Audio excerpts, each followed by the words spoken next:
function kan ayaan haysanaa oo f of s ah ay la mid tahay s cubed minus 1 all over s squared minus 1.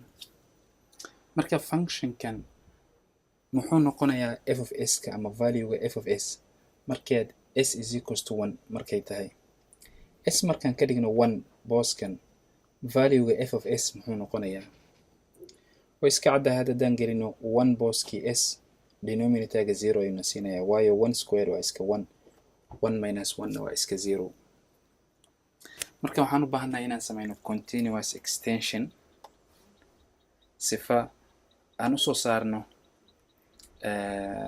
value ama function na siin kara markii aan isticmaalno 1 markaan booskii s aan gelino 1 na siinaya value aanan ahayn 0.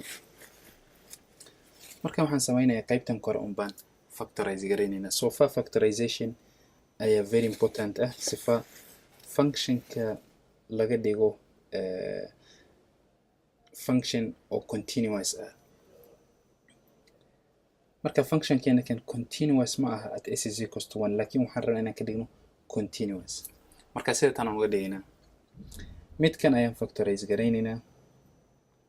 marka midkan waxa weeyaan waa markaan factorize garayna waxaa noo soo baxaya s minus 1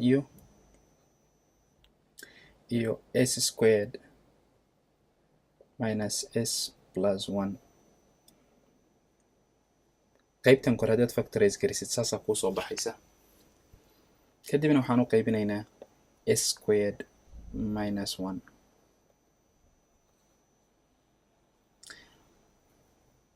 marka u fiirso midkan haddana waan sii simplify garayn karnaa because problemkeenu ma aha numerator, problemkeenu waxa weeyaan denominator.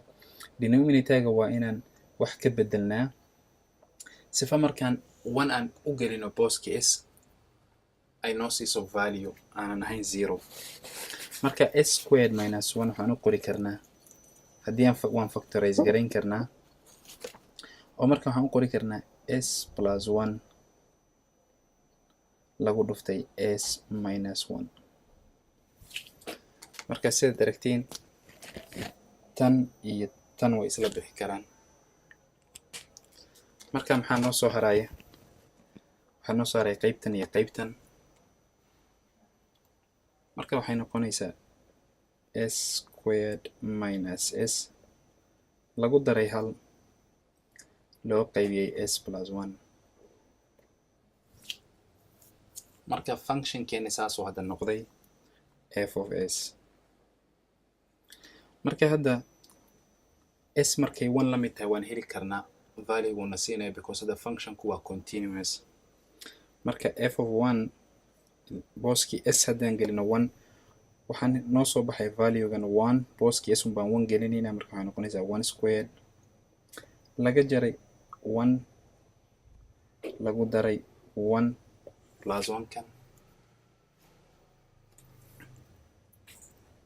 kadibna hoos waxaan ku haysanaa 1 plus 1 ilaan booskii s 1 aan gelinaynaa.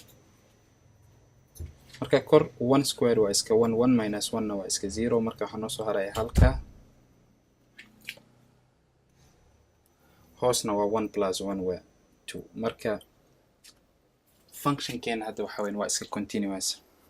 functionkeena kan hadda aad aragtiin waa continuous everywhere. continuous extension ayaan ku samaynay.